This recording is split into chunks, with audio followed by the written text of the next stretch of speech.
This is the end of everything. The end. This is the end of the year, so let's do a podcast to round up 2013, the year of 1 year after the apocalypse. Happy 2014 Day! Yay, and all that. 2014!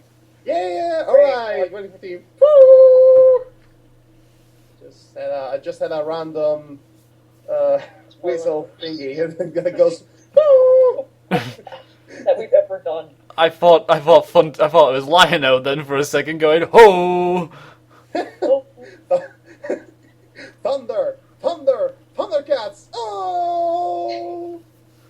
Okay, let's get this thing started.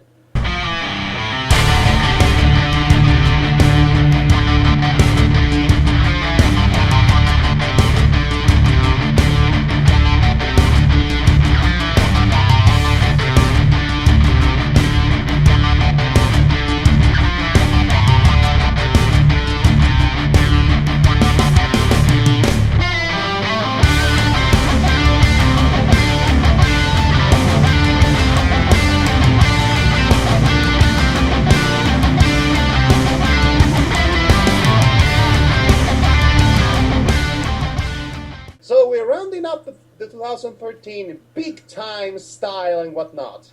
Yes, we are going to be bringing up the big talks of last year, effectively. I should really stop saying effectively.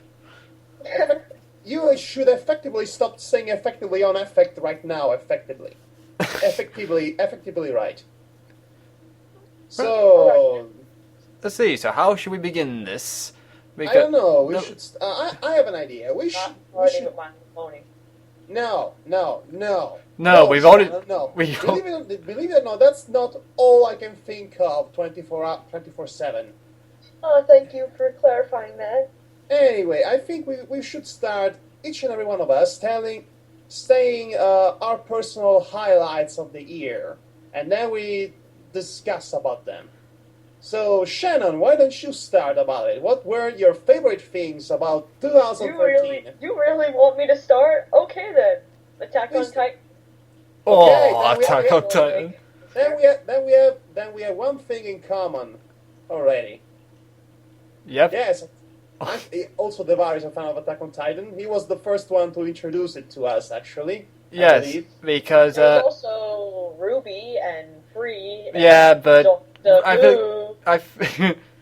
Yes, we won't be talking about Doctor Who because it's already over-talked about. Actually, I was gonna say that. We must. We have a British person here. We have to. Oh, come on, Devar is the least British-sounding British person ever. Are you serious? Still British. Sorry about that, Devar. I know, but just most people say I sound too posh to be British.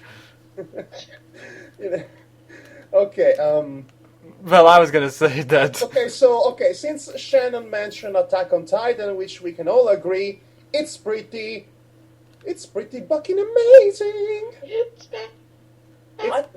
horrible, because there was, so many... usually the popular anime coming out, say... oh my god, what was that anime that everyone loved? Oh my god, I wiped it from my memory, it was so bad. Sword Art Online. I hate Sword Art Online with every fiber of my being. I despise it got thing. so popular, and I'm like, and this kind of looked like it, and I'm like, you know what? I'll give it one episode. It was absolutely badass. Yeah, Sword Art Online was badass at times, but it's not for everyone, let's put it that way. Okay, the second half, the first half is decent. It's not something exceptionally spectacular, original. It's basically just like Act Dot, only less boring. Yeah, Dot Hack. Or The Matrix, but less stupid. It's all the virtual reality themes related to thing and whatnot, and you die in the game, you die in real life. Interesting up until a certain point. Then there is the second part, which might as well... But then there's dying in Attack on Titan. which is much more badass. Yeah, I was going to completely rip apart Sword Art Online, but And then you we stopped in time. So let's talk about Attack on Titan instead. yes, let's No just one start. here wants to talk about Sword Art Online. Well, but it could have been easy to say that Sword Art Online could be compared as it was equal in popularity, but Attack on Titan is actually worth the actual mention by thousands of people. The thousands of Tumblr posts that made fun of Titan's animations, and even all everyone saying everything about it. Most people are actually right to what they're actually saying is good about Attack on Titan. But Attack on Titan is like 5 Pacific Rims together. yes, And that's saying a lot, because I really like Pacific Rim. yes, I actually like Pacific Rim as well. But right now, Attack on Titan first. Keep on the conversation, Madhog. Yeah, sure, whatever.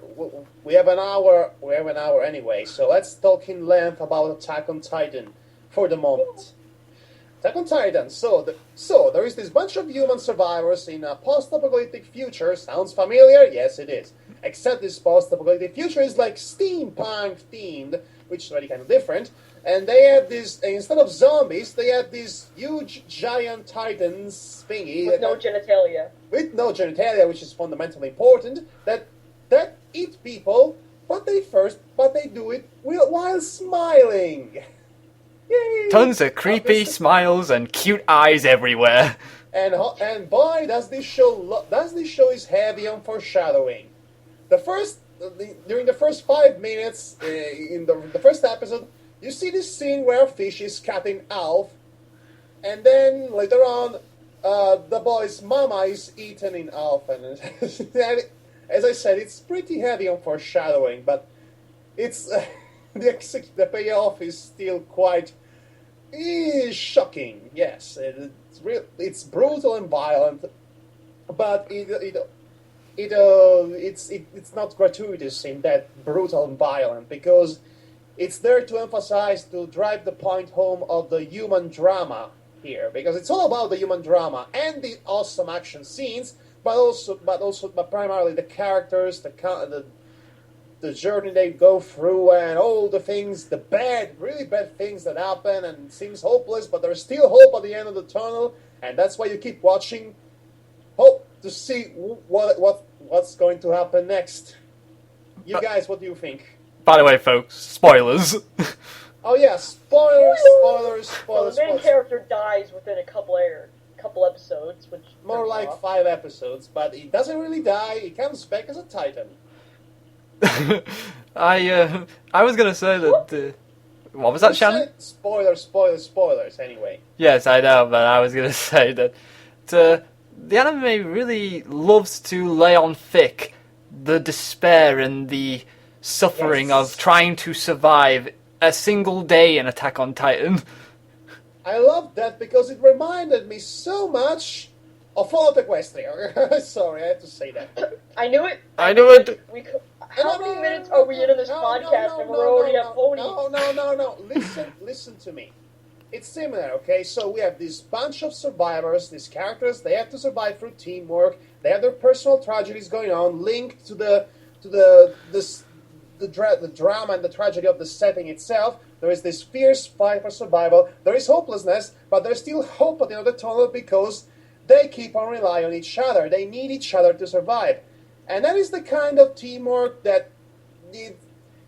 It's the kind of hopeless situation that still has a grain of hope in which these characters latch onto in order to keep going on. And that's what makes human drama good, and even better, that's what makes a post-apocalyptic scenario more interesting to follow, not generic. I would like to... You get me? Yeah, I get you. I was going to add as well that not only does the setting also does wonders to actually send us across, but also the voice acting, my god. Never have I heard Japanese voice actors and actresses ever do something so full of heart and passion before. It's like, you know... Does help. Well, yeah, it helps a lot in getting across how desperate every situation can be. And it's, even better when certain situations are emphasized by just how serious the actors are taking this. Yes, it could be. It could have been easily become something completely silly because giant monster titans with no genitalia and perpetual smiles. It could have become, if the acting wasn't as top notch as it was, as well as the animation and the stakes overall, it could have just become an accidental self parody. But it didn't, and that is great. Yes. Well, I should mention this is probably the most professionally directed anime in years. Animation, really. It's all other than good looking. It's perfectly paced. It has a great sense of suspense and narrative moment, and when the action kicks in, it really goes all the way to be as engaging as humanly possible. And then when the female titan appears, oh my lord. Shit goes down big time. The female titan, Shannon, didn't you watch the show? Yeah. How could you not remember the female titan? I know, I was just saying what. I remember the female titan. I thought it was... No, when I first saw it, I was just staring at my computer screen, not knowing how to comprehend this. But my god. Okay, I'll be honest. Guys, I'll be completely honest with you. Yeah. The twist at the end of the show, which is the real identity of the female titan, I saw it coming a mile away. Second. I saw it coming. I saw it coming as well. Second that. Even if the show wasn't well providing you very heavy hints about who could it possibly be, the opening theme of the second part of the season gives it away so blatantly. It's unbelievable. Okay, how it does it give it away? Simple. You see this moment in the second opening of the show and you see all the characters looking in one direction. Then there is this other character that looks at the other direction. And that's when you can see he or she is actually the Titan. Yeah, that's kind of a sad thing when it comes to openings when they actually... But then again, it's still quite a good twist, actually, because... to notice these things, you would have to have a lot of experience in, analyzing and viewing stuff in general, like we do, Devar and I, and maybe even Shannon. But maybe. But it's a good but it's a good twist because it gives you hints, but it can still catch you off guard if you're way too engaged on the present happening of the show to actually, figure out the surprisingly obvious, actually. But that's not detrimental to the show's credibility. On the contrary, because now, even if I knew, even counting the fact that I knew who the female Titan was, I still couldn't wait to see what happens when I find out. What source of mess might happen, and I was satisfied with the answer to that. Okay, Attack on Titan. So, final thoughts before we pass on something else? I think Shannon should give some of her thoughts, because I felt like me and you said our thoughts, but Shannon's not given a chance to give hers yet. Story of this podcast, my friend. Pretty much. You're such an overwhelming presence. Come on, Shan, say something. Well, you basically summed it up. Attack on Titan is fucking badass. Yes, it is. Come on. Yeah, the animation is very different from... The voice acting, the story in general, everything has came out of pure brilliance. It's the show of the year. Yeah, that's basically how it take. It's the show of the year. And at some points, I laughed at the deaths like a complete maniac. Yeah, I felt myself doing that too. Let me put it this way. I laughed as soon as I saw the female Titan grab a guy's, those rope things that come out of the gears. And, the gears, Yeah. the very steampunk gears. yeah, and she was swinging him like one of those classical. That was beautiful. That was beautiful. At first, I was laughing. You Like, get to that point of the show where you find this hilarious. yes. Yes, and I feel bad for finding it hilarious. Yeah, me too, because as soon as I was like seeing it, I laughed, and then it did a close-up on the guy, and I went, oh, I shouldn't be laughing at that. Yeah, definitely. And it's not really... Oh, that's... Oh, the human nature. It's in cartoons, you don't have consequences for that's the kind of funny thing, but in a much more serious context, that will kill you. Yeah, definitely Anyway, soon. So, from Attack on Titan, I think we should discuss about, Hollywood's biggest, riskiest, big-budget film of the year. What would that be then? Take a wild guess. Don't tell me this is what... Do I really want to guess? Okay, guys, seriously, it's the Pacific Rim, okay? I mean, giant robots punch giant monsters in the face! Space decapitation! Space decapitation! They should just call this... Gundam. They should...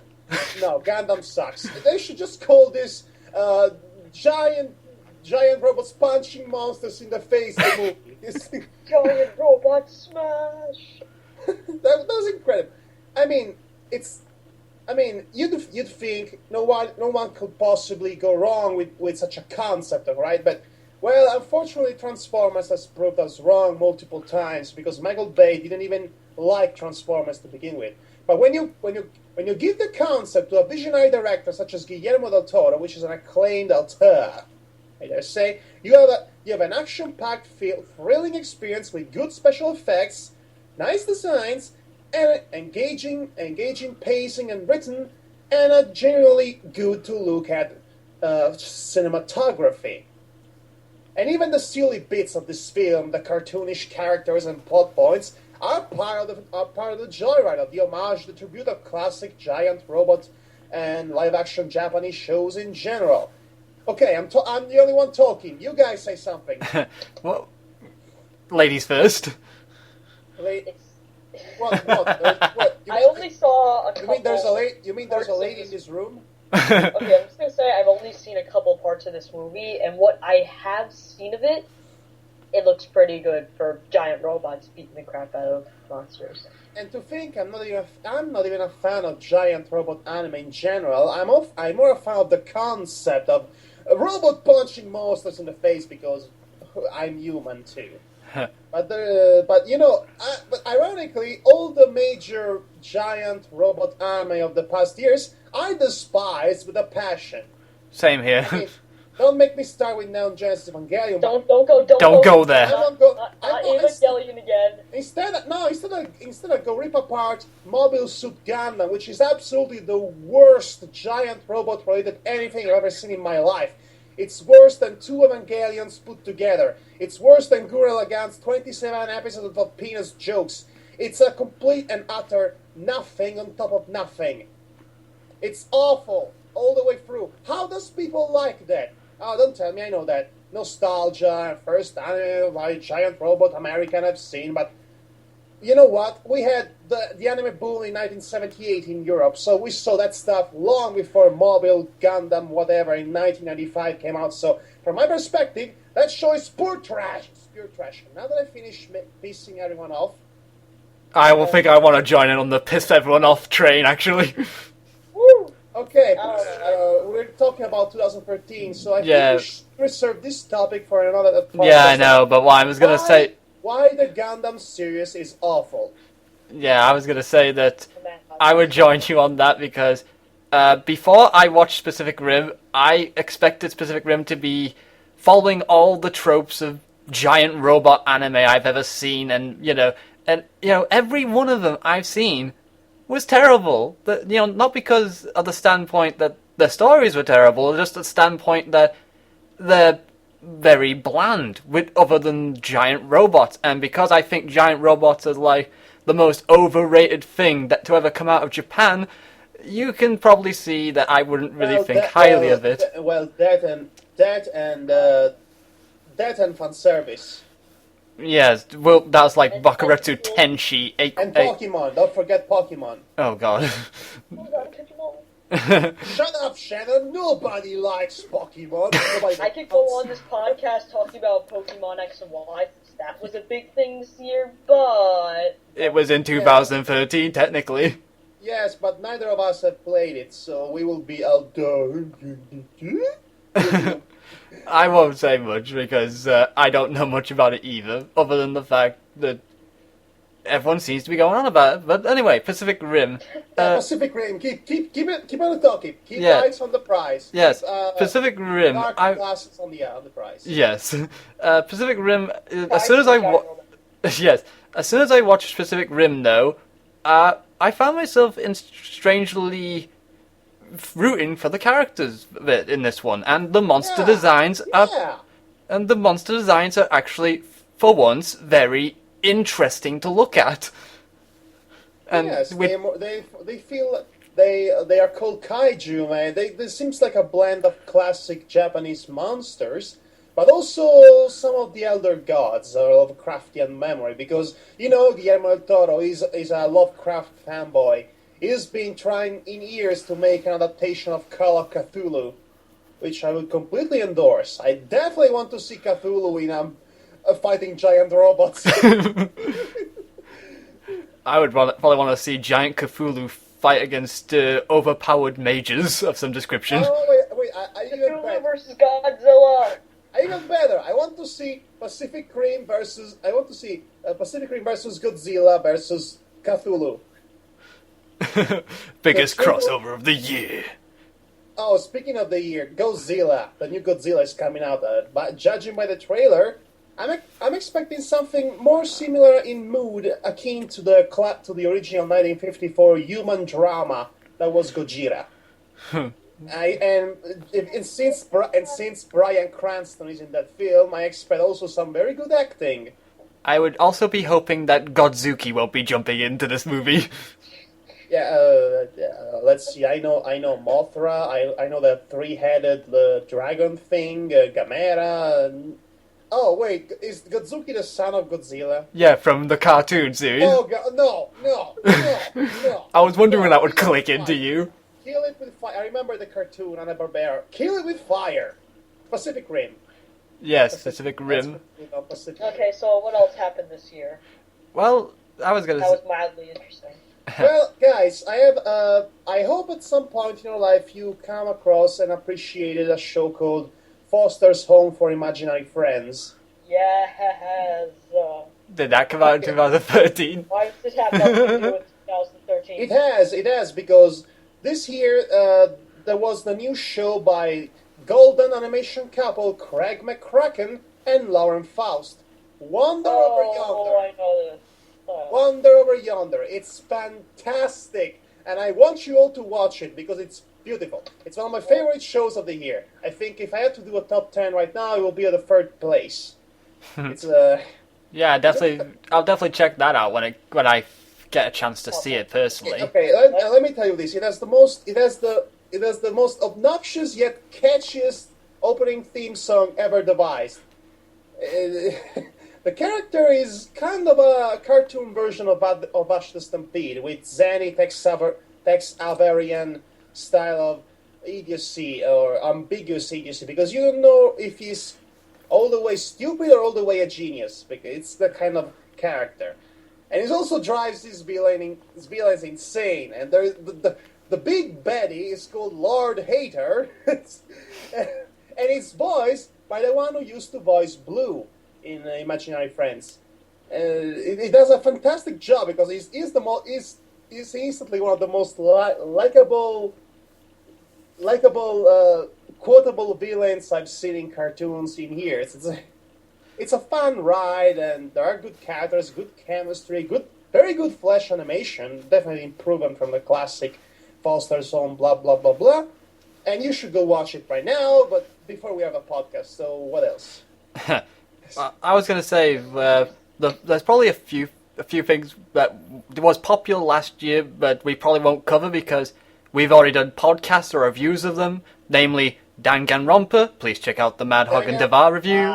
Yes, Danganronpa, reality slips far away. And that show was pleasant. Was surprisingly pleasant, that show for what it was. Yes, but we already reviewed it, I've so... seen a little bit of it. It's not bad. I'm probably gonna watch the rest of it. But... By the way, okay, we should, if you're gonna do a promotion or a blatant plug, we should do it right.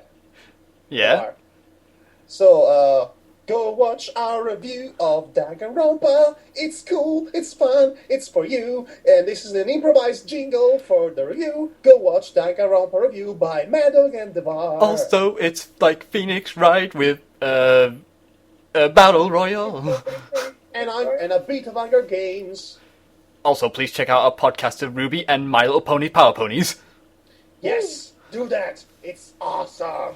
And you love Speaking of Hunger Games and Phoenix Wright, there was a new Phoenix Wright game this year and another Hunger Games movie this year. Phoenix Wright, I forgot what it's called, the title, but we're talking about 2013, but has any of you actually watched the Phoenix Wright film of last year, directed by the greatest director who ever lived, Takashi Miike?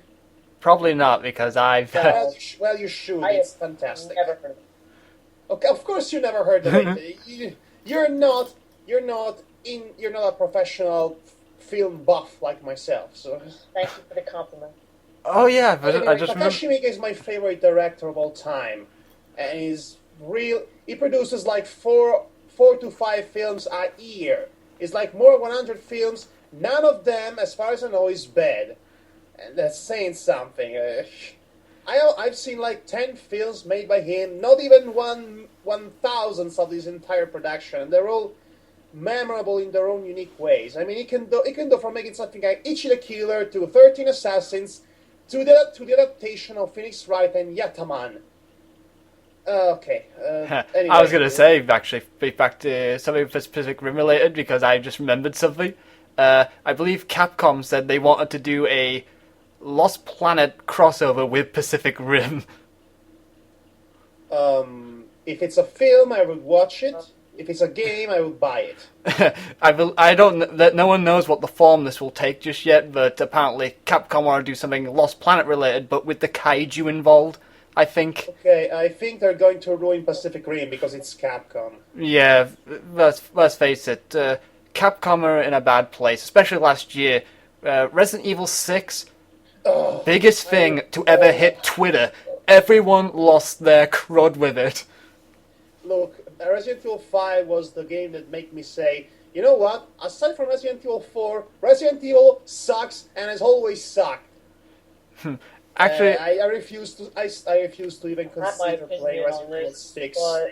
I wouldn't consider playing Resident Evil 5 shit. To be honest, I will level with you guys. Resident Evil 6.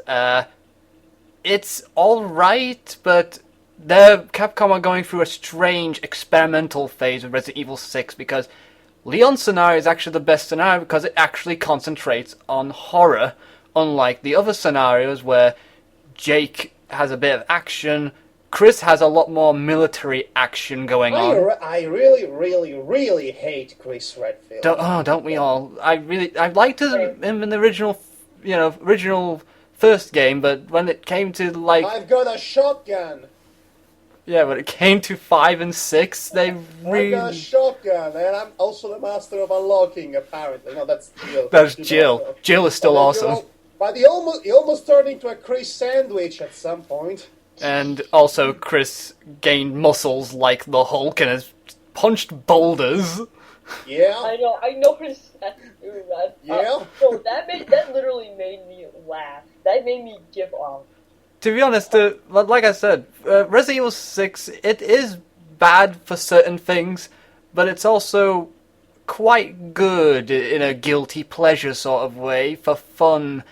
But I was... you mean like watching Kill la Kill? Do we really want... I should be hating Kill la Kill because it's the dumbest... It might be the very dumbest thing former Gainax studio, now known as Trigger, has ever produced. But for some reason I'm fascinated by it. I can explain that. I'm watching Kill la Kill, and Kill la Kill is a true anime that should never be taken seriously, ever.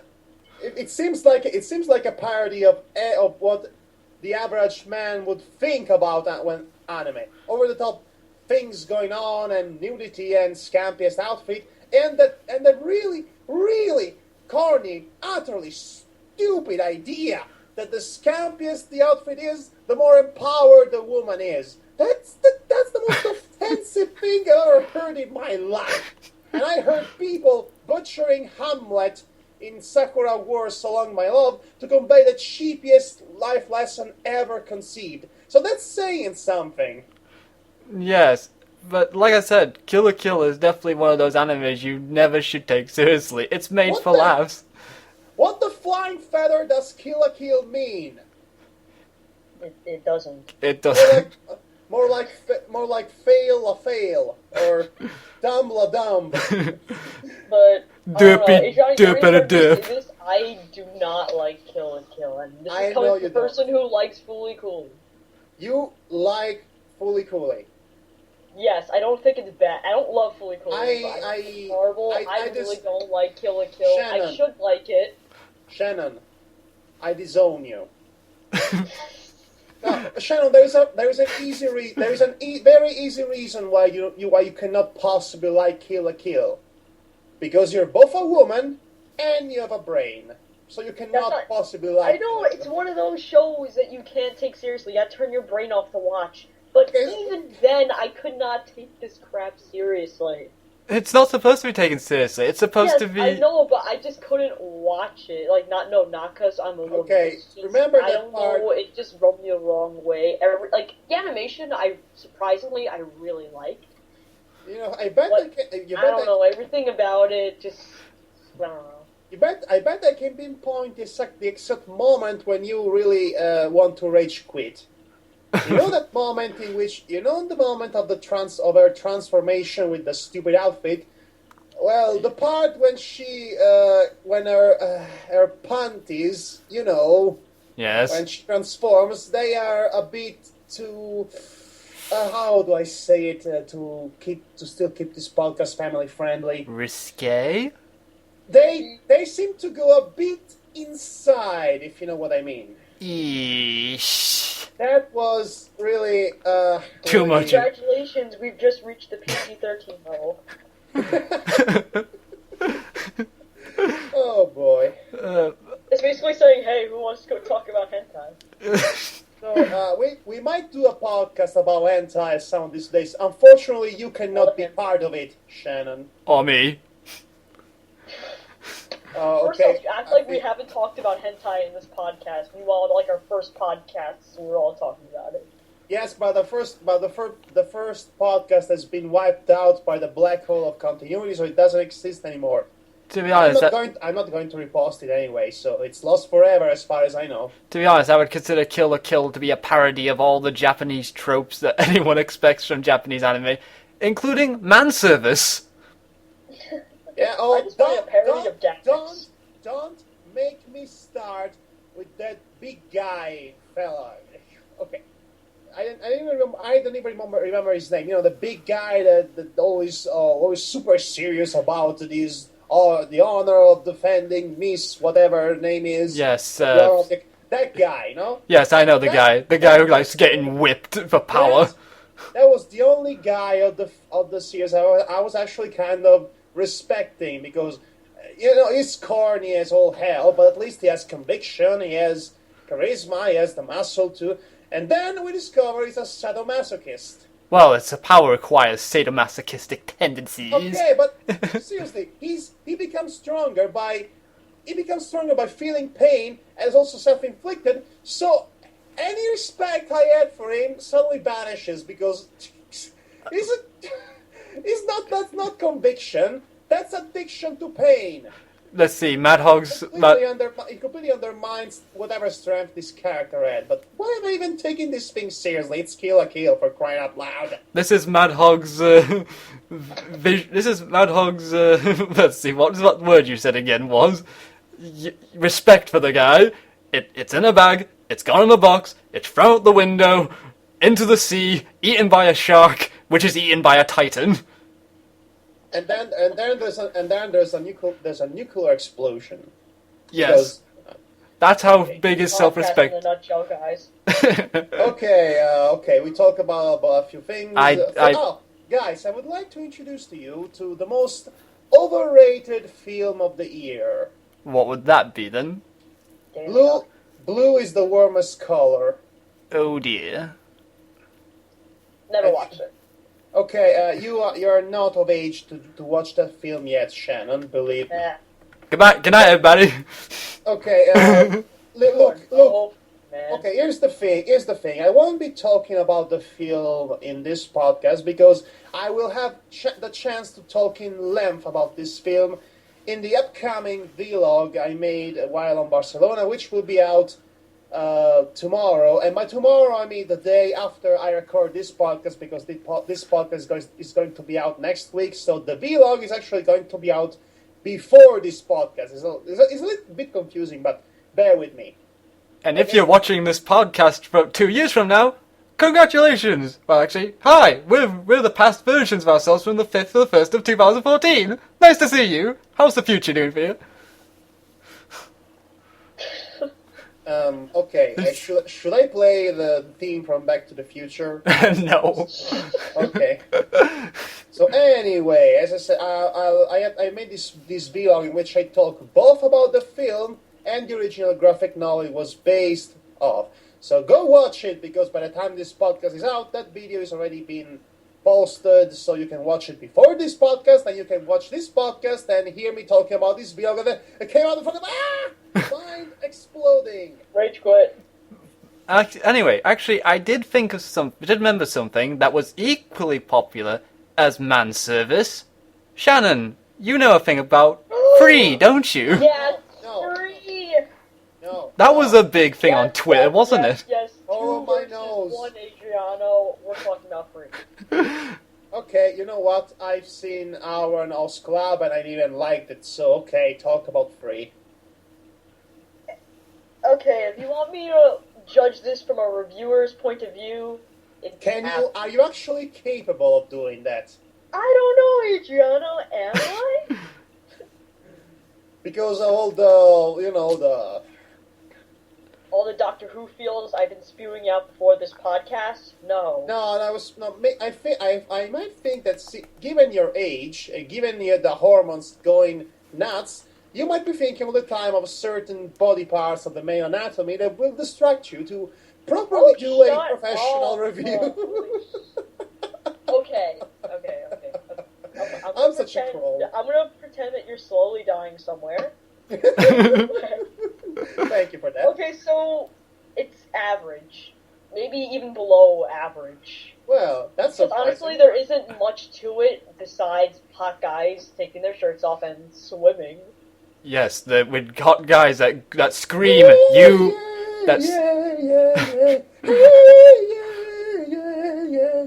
I was gonna say screaming, "You, me, bed now." No, in this anime, it's you, me, pool now. From a fangirl's point of view, Okay, it's got the hot perfect. guys taking their shirts off and they're swimming. Wet guys. Of course, you guys are aware that Free has been made by the same people who did. Yoko animation. Who did? What's it called?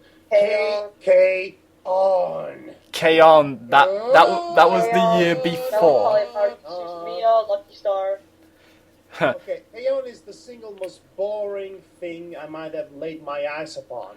It's literally just a bunch of girls being cute, sipping tea, Drinking going tea, shopping, eating occasionally playing in their stupid light music club, and nothing else. It's not even a comedy. It's just Tea and eat cake. so. Yeah, I can. So this guy, if these guys do a show for the female demographic, it's only fair, if you ask me. I was gonna say that K-On and Free, they're both they're basically created for a certain audience, really, aren't they? Certain audiences, quote unquote. Yes, and I say that with the fingers. I don't know why I'm doing the fingers thing, because no one can see me doing it. I can see it with my mind's eye. Yes, they're for certain audiences, because if there's a demographic, they will make it for them. And women like men and cute things, and I like cute things, and maybe some men sometimes. Nowadays, there are shows and films made for very specific demographics of all kinds of types and all that. I mean, there are made for nerds, films made for women in their 40s, things made for women in their 13, shows made for boys and white male in their 30s. Whatever. And for people in midlife crises. Whatever audience, go watch Blue is the Warmest Color, and all that. Yeah, watch Perfect Blue. Perfect Blue? Perfect Blue. Why are you referencing a classic film by the defunct director?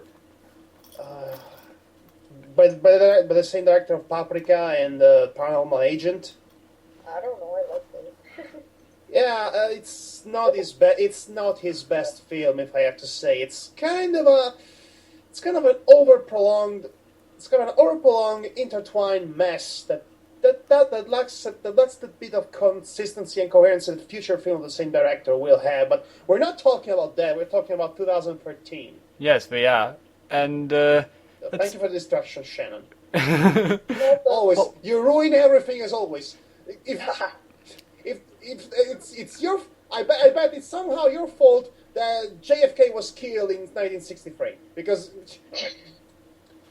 Yes, obviously. How did you crack me? Well, you're a Doctor Who fan, so you might have found a way to travel back to times to mess with timeline continuums. You said it. You might as well talk about it, Shannon. Okay. Yeah, okay. So, why do you like... Okay, I'm just going to bring up everything that's been popular on Tumblr. So Doctor Who / Sherlock / Supernatural. We're going to be here all night. Well, consider the fact I haven't seen 2 of those 3 shows, so Doctor Who, basically. It's like a million seasons. Yes, I know. But I'm just going to bring up the most recent one. I'm going to say this here, even though I'm British, I watch Doctor Who and I don't get it. I don't get why people like Doctor Who. I don't... Well, it's got time traveling. Yeah, it's but... stable and tradition. And it's the aliens and monsters and shenanigans and silliness and time paradoxes and sci-fi things. Yeah, but... If people still like Star Trek, there has to be a reason. So, same for Doctor Who, I would wager. I never watched this, so I cannot judge for myself. Yeah, I just... For me, it was like... I watched Doctor Who, and, I watched the new David Tennant ones last time, and... but now there's like a new Doctor. To be fair, David Tennant has been quite criticized, especially in its departure from the series. You know, the end of time. You know, the one episode in which everyone in the world gets the face of the Master, which is the dumbest thing. Like, I can admit Doctor Who has some pretty dumb-ass moments. Especially with David Tennant, and he's actually one of my brilliant characters. But when it comes to like those heartwarming moments, and then there's those I have no idea. I don't even. The only thing I can think Doctor Who really is that it's bland for me. I don't know it's because it's, I'm looking for something else, or if I'm actually thinking there should be something else there, but something about it just seems bland to me and doesn't seem to work for me. I mean, sure, I like the designs of some of the robots and the aliens they come across. Like, about speaking of robots, what's up with the Daleks? Classic. I know it's classic, and it's classic and everything. I know that they never changed the design of the Dalek since the classic Doctor Who because of tradition and everything. But they are freaking trash cans with laser attached to them. And roller skates. And the Power Ranger lineup of recent times doesn't help either. Yes. Exterminate, exterminate. I am a trash can killing machine of doom. You will not survive this. Yes, they're not as scary as... Terminate, terminate. Daleks are definitely not as scary as they used to be back in the... Whenever it was they were first conceived. 1962. Yeah, 1962. They've... all of my parents jumped behind the couch because they were scared of the Daleks. That says a lot when the 10-year-olds of today would basically say, they look funny. They do look funny, but it's all a matter of perception. I mean, I bet people in the 50s were terrified of that giant robot from Devil Girl from Mars. Okay, that's an obscure reference, but consider this foreshadowing because there's going to be a very special review in the upcoming week. Yeah. Oh yes. I'm going to review a live-action film from the 50s. So, anyway, let's get Shannon's perspective, closing perspective on Doctor Who. More like Doctor What the Hell. Okay, so when I first got into it, I was kind of like Devar. I'm like, okay, what am I missing here? Like, what am I supposed to be seeing? What's going on? And then when you start getting a little bit more into it, it's weird and okay, like it's weird to the point where you actually find it pretty cool. Like it's your suspension of disbelief. You know that all of this is kind of BS, but you gotta admit it's pretty cool premise when you think about it. Yes, it's time travel. It's been done to death already.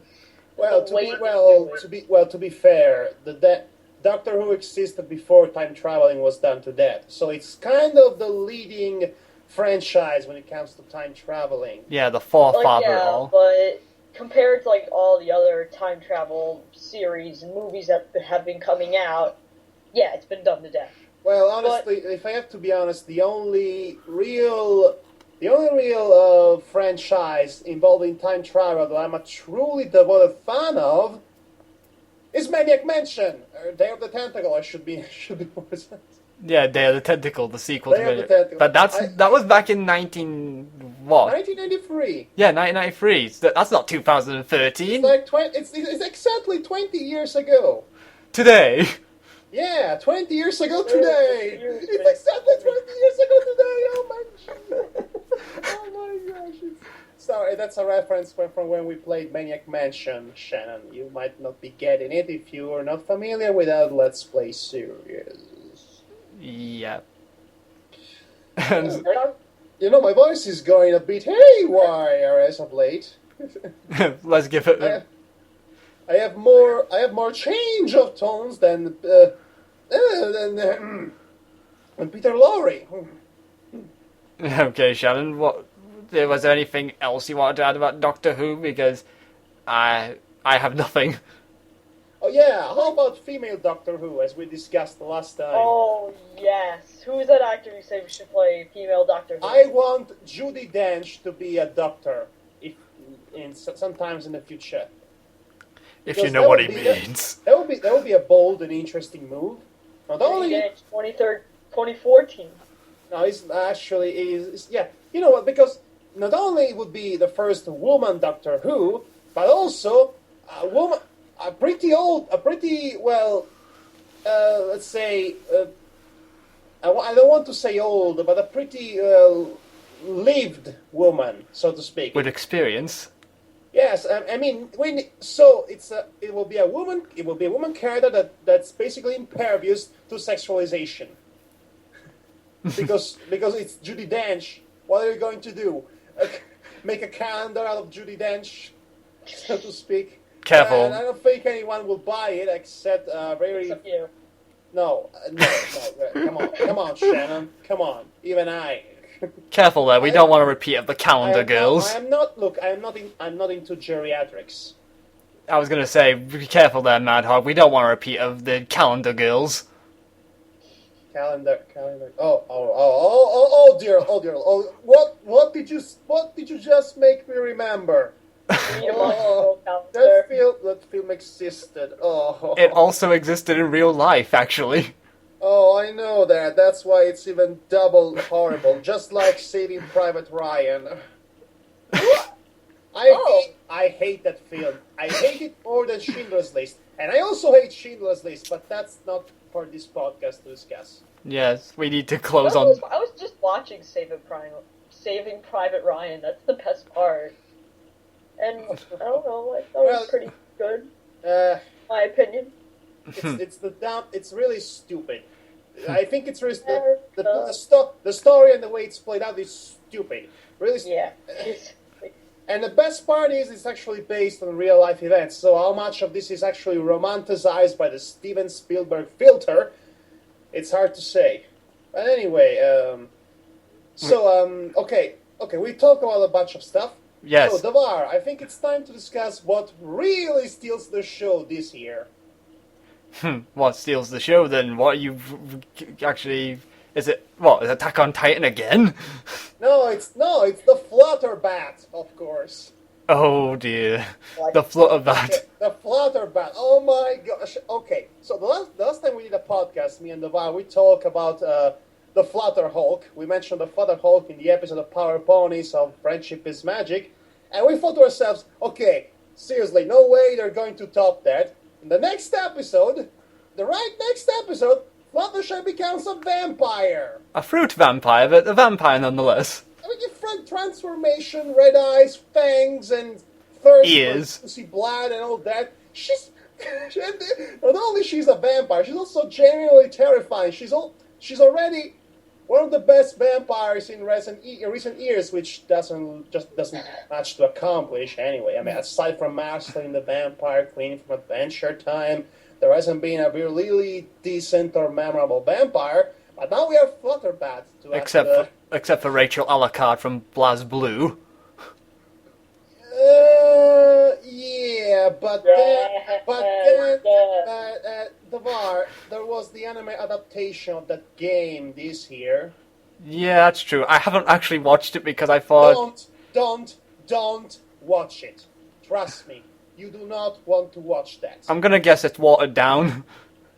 Okay, you know that kind of cheap anime adaptation of fighting games that only copy paste the plot of the game and then they put it together into a very blatantly thin structure that doesn't have any sense of pacing whatsoever, and it doesn't even have a decent opening theme song or decent fighting scenes or a budget at all. Then that's the adaptation of BlazBlue. It does everything wrong that could possibly go wrong. Yeah, I couldn't take it anymore at the beginning of episode 2. I was sick of it at the beginning of episode 2. That's saying something. Yeah, just play the video game, guys. It's much more better and probably worth more of your money and time. Why do you always say much more better? Isn't that you should say either much better or much more good? Adriano, the speech Nazi. I made a lot of mistakes myself, but you keep making this one, Devar, so it's kind of become easy to point out. So I wouldn't notice because I just say the first thing that comes to my head. Okay. Anyway, the Flutterbat, Devar, the Flutterbat. Yes, the Flutterbat. What are they gonna do with Fluttershy next? They're gonna what? Make her into a werewolf? That they're gonna turn her into this epic, Shyamalan of the ages past. I don't know about that, but all I know is that episode was pretty fantastic, and not just because of the Flutterbat, also because of the interesting dynamic between characters, Fluttershy and Applejack, and the conflict, and then it throws everything out the window and takes you aback with the Fluttershy becoming a vampire, because that happens, and you're like, whoa. Whoa! And she transforms and everything with the ears it becomes bat-like, and their wings become bat-like, and she grows fangs. Wow. This show has become so unpredictable this season, and I love it for that. And Flutter Bat. Oh my gosh. We're bordering on 55 minutes here, so I think I like to ask one final question to all three of us. Is a very important one. Just Yes. basically, was there anything you both felt that was underrated last year that could have deserved more praise and more exposure than they actually got? Was there anything in your mind's eye to that? Well, look, I have a slew of films that I watched in film festivals. I could tell you they were underrated, but there's a whole lot of them. There's this indie film called Consuming Spirits, which is a very essential stop motion animation that took 15 years to make, and it's very David Lynchian in style. In that the characters, the film is like a composition of several streams of consciousness from the various characters, and the line between dream and reality, illusion and delusion, it's blurred, and that's what makes this film interesting to watch. Other than the recurring themes of denial and escaping reality, whatever that may be, and guilt, consuming trips, and all that. It's Consuming Spirits. Write down that name because it's a film you need to see. So overall, would you say that was the best one that was underrated, or would you say there was something more better? Not at all. Not at all. Not only that, there's this South Korean animated film in CGI called Madhog, which is the anti-Finding Nemo, in that it's not family friendly at all. It may be an allegory about the relationship between South Korea and North Korea, and the fish get brutally killed and devoid of organs and served to eat to the hungry humans. But the thing is seen from their perspective, so it's not a pleasant or easily digestible film to watch. But I think it's an essential watch nonetheless. And what about you, Shannon? What would you say is your pick for most underrated for last year? I don't know. Well, I would say I can't say Ruby because let's face it, It's the internet blew up. yes. The internet. We haven't talked. Hey, we haven't talked about Ruby. I mean the season finale. It's How underwhelming it was. to be honest, it's I would consider it more of a season 1 part 1. Yeah, because it's a terrible season finale. It's not how you end a season. That's how you go. That's how you end the middle of a season before things become really interesting. That was incredibly underwhelming. Yes, I would admit that is a very odd Also, and that underwhelming. character. Also, that one monkey character guy. Am I the only one who thinks he looked and acted exactly like Zidane from Final Fantasy IX, which was already a reprisal of the classic Sun Wukong monkey king from Journey to the West, but it is so obviously look like Zidane. It's amazing. To be honest, Monty Oom is a very big Final Fantasy fan, so I wouldn't put it past him. I could have never guessed it. Well, to be honest, you would, because the fact he made Dead Fantasy, which is a Dead or Alive with Final Fantasy characters. Navarro, I was being sarcastic. Don't ruin my sarcasm. But Okay. But yeah, I don't know. Like, there was a lot of things in the season that should have been kept for later. Like, definitely the little subplot with Jean and Cardin, that could have been saved. Like, for later on. And it was resolved. Actually, Shannon, I don't agree with that. It's best to get those little things out of the way first, so when the important things actually kick in, we are not set back by dealing with a stupid bully.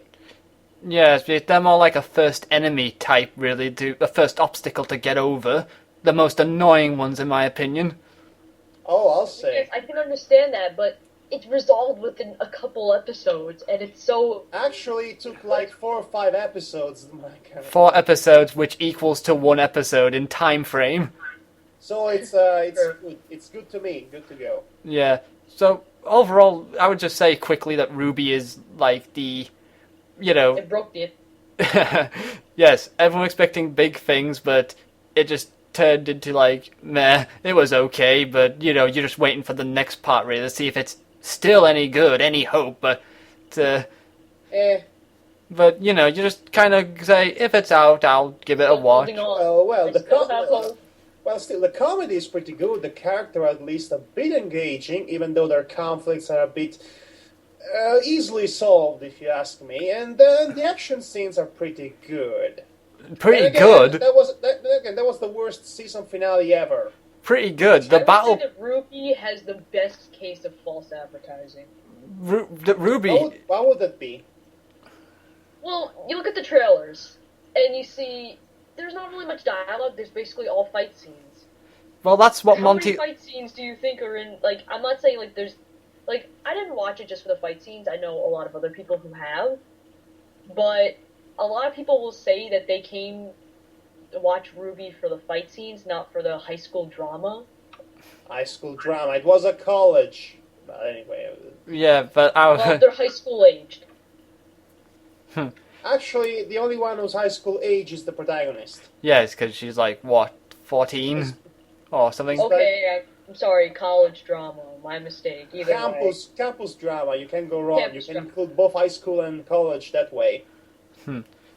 But, yeah... I would say they had a lot of... Like, they did have, like, good fight scenes, but let's face it, it was mostly focused on the drama. Yeah, I'd say it was mostly focused on the comedy, which was good. I like the comedy. The comedy is very funny, I would agree on that, as well as the... I like Vomit Guy more than I Yeah, Jean. I don't care if it's called Jean d'Arc, which is a stupid name, but he's Vomit Guy. He's always been Vomit Guy for me. It's like, taking a he's like Sokka, but without the intelligence, so it's more like Baleen from Legend of Korra. Yeah. Oh, I'm so witty. Well, I got this sword. Ooh, the most least interesting weapon in the series.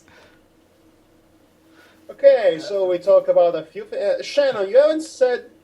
What? Do you have anything at all that's to be considered underrated this year? Well, last year. Yes, I remember seeing a film in 2013 called Prisoners. Prisoners. If you've seen Taken or The Lovely Bones... No, wait. It's a lot, like... It leans more on the Lovely Bones side to the fact of everyone Madhog doesn't like the Lovely Bones. Whoa, okay. Bones, I don't want to break this into a full war. I really liked Lovely Bones. I read the book, saw the movie. Well, the book was much better, in my opinion, but anyway. Yes, it's a kidnapping story, but the thing that hits it is it's not a 14-year-old girl, it's not a teenage girl.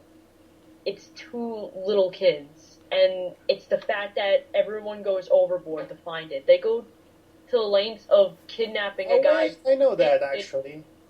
I think I heard of it, actually. Yes. They go to the lengths of kidnapping a guy and they hold this guy because they think he kidnapped the kids.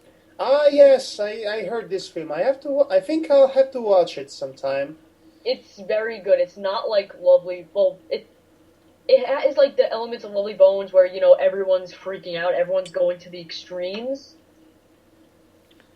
Without the because they don't die. Without the overly done, over the top metaphysical ambience, so to speak. Yeah. They don't die, so you don't get that. Well, I'm thankful for that because it was kind of meh. Sadly, Well, I'm not a you know. moviegoer, so I'm not really that big on movies to know what that is or be able to give any wisdom. Isn't it a British film you would like to recommend or something? What, to me? A British film? No, I'm asking you. I'm asking you. Who are you pointing to? Shannon on me? I'm asking you, Point Devar. you. You're the British for crying out loud. I'm asking you. Don't you have some British film or anything you'd like to recommend to somebody? I'm rarely seen any Man, films. My voice is obnoxious today. Why? What is there something you wanted to say that was British related? Because I'm not very good with movies, as I told you before. No, actually, no. I was hoping you would have something of British nature. It doesn't have to be a film. Actually, no, I don't have anything of British nature because let's face it, let's face it. Mars is gonna strangle you after this podcast. It's a bit difficult because you cannot strangle somebody through the internet unless you have magic powers like me. Well, luckily I still have something left over from Maniac Mansion. Don't you mean? How dare you! There. There. Oh yeah? Here's one other to you. Ugh. Oh yeah? And here's two then. Oh, you bugger! They are having some technical difficulties here. They are trying to beat the shit out of each other. Big through the slapping. internet. Okay, Okay, big slap plus infinite. I win. you childish fricker. Who you call you childish fricker? You fricker? This podcast has just gone to hell. Any comments? Well, I Actually- have something to say. Happy 2013, folks. Actually, I still have my own underrated thing I want to share, but Woo! it was actually more of something that ended just last year, but in my opinion, it's still one of the most underrated manga series I've ever read, from Shonen Jump no less. What would that be? Madaka Box. Ah, no. Oh, but judging by Shannon's reaction, I sense a future topic. Oh dear. First off, I thought you were gonna say like the Soul Eater manga. I'd be like, yeah, that sucked. No, the But Madaka Box manga is actually really, really damn good. I would actually recommend people to read it. It is I recommend so it. it is so over the. Instant recommend. I just love Madaka Box. It's a weird thing because you can't define it by one genre because it's like a homage of many different mangas of genres put together. Like you have the ecchi comedies of high school, you have the action and adventure, overblown anime abilities of say DBZ level sort of thing. Did you just say DBZ? Sorry, I just said it, abbreviated it, but it's Dragon Ball Z. What does Dr. Zed from the future have to do with Dragon Ball? I'm pretty sure Z. They. Like, Z. I just said Z by accident, but I know somebody says Z, I know somebody says Zed in some parts of the world. Zed. yes, but it has it even has at points homages to sports manga sort of thing, but it's done it in such a way that it's actually engaging and interesting. Devar, what is Madoka Box actually about, anyway? Because Well, you had said anything else yes. aside from what it's about. Yes, sorry. Quick overview. It basically starts off as like, you're from this perspective of a normal everyday man, who's been childhood friends with this very special woman who is like, You have to shut up. well, is like super special awesome sort of thing. That's the most I can think of. And Super special awesome! yes, and basically, the super special awesome woman becomes student council president and ends up getting her childhood friend, who is called Zenikachi, and the super awesome woman is called Madaka. Go figure. And she sets up what basically is called the suggestion box, aka Madaka box. And Oh. yeah, at first it starts off okay because it it's basically setting up characters, the intros to everyone, introductions, and dealing with problems of the school, but in a most glorified, awesomely hilarious way. But by the time the Flask Plan arc comes in, the Flask Plan. Basically, it's a basic overview of that one is that a bunch of people called the Abnormals come in to play. The Abnormals. Yeah, as I said, it's overly exaggerated and pays homage to those awesome action-packed animes, and they have overblown abilities. Like, one guy is able to control people by transmitting, let's see how to explain it, electric transmissions to a person and make him do anything he commands, is one of them. That's one of the overblown abilities. That is a taster of one of them. But, yes, Madhog for once is the first one confused in a long time. This is actually pretty good. Did you get all that, Shannon? Yeah, I got it. Okay, then you have to explain it to me later. No, I'm kidding. I'm following. Yeah. This sounds like some sort of a cross between Bacano Test with any action anime ever made, basically. Watch a review of Bacano Test. It's awesome. Yeah, but as I was about to quickly summarize it, the manga is pretty good. It's actually one of my personal fave mangas from Shonen Jump, and I really detest Shonen Jump because they come out with the most Shonen Jump. Yeah, because they come up with the most blandest piles of garbage most times. Don't get me started on Naruto and Bleach. But Madaka Box is... Yeah, One Piece actually... But anyway, Madaka Box is one of those underrated mangas I think deserves a lot more praise than it should, but it does lose its steam near the end, but it doesn't stay long. It also stops when it's winning, if you get what I mean. It's like Faulty Towers in that sense. That's good. It stops, it gets really... Let's put it this way. The finale is that Madaka destroys the moon because the moon's going to crash into the earth. Okay, this has suddenly become Majora's Mask. Majora's Mask. Yes, that is how they do the finale, and to be honest, I would like it to stay that way, because it was so... Speaking of Legend of Zelda, the new game came out this year. Yeah, everyone's been going on about that, because it was basically back to basics once again, with the backdrop of Link to the Past, with some new ways to basically go around with tools, and bringing back the old classic first Legend of Zelda where you can take the dungeons on in any order. Guys, I'll tell you this about Legend of Zelda. I am not playing another Legend of Zelda game until they bring Midna back. Midna is the greatest character that Nintendo ever created. I love her.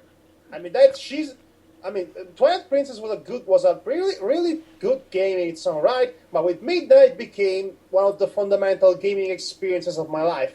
And I say that because I never played Ocarina of Time before, so that was my Ocarina of Time. When I came back to play Ocarina of Time, I didn't like it because it didn't have Midna in it, and also the controls didn't age well. Well, anyway, Midna! Do you have bread? Midna bread. Oh, Midna. Absolutely.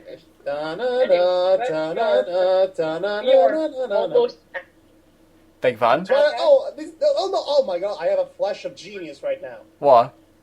Okay, listen to this. This is a crazy coincidence, but hear me out. Yeah? Okay, Midna's place of origin is called the Twilight Realm. Yeah. Which sounds like the Twilight Zone, basically. Twilight Zone because it's a zone and it's in the Twilight. She's the Twilight Princess, but there's also a princess called Princess Twilight. Oh no. So I God damn it. God Midna damn. and Twilight Sparkle are the same person in another timeline, and the Questia becomes the Twilight Zone, which is also known as the Twilight Realm. I cracked the code! Oh great. I'm Now done with this podcast. Okay, I think we can conclude safely right now with that mind-blowing revelation of mine. God that we can have Pacific Rim versus My Little Ponies versus Doctor Who versus Madaka Box versus Attack on Titan. Versus Madoka Box, destroyed the moon. Versus Team Yume. The ultimate showdown of ultimate internet destiny. And the Titan's going to eat my podcast now. Nom nom nom nom. Yummy humans. Oh no, there are hot men swimming in my room. Me gonna eat yummy human. Nom, nom, nom. Okay, Flutterbat on the rescue, and in the end, she's the only survivor. Anyway, okay, I think we can conclude this podcast. We had a blast in 2013. Hopefully, we'll have another blast and destroy the world in 2014. So happy 2014, fellas! This has been Madhog. And I've been Devar. No, I miss SB90. Shut up. Anyway, okay, bye for now. Take care, everyone. And if there was a specific thing that we didn't talk about in this podcast that you really think was underrated or think we should have talked about, put it in the comments and we'll talk to you. Maybe. Possible. Probably I will not. probably be the only person who will, but that's okay. Nobody cares. You're alone on the universe. Bye.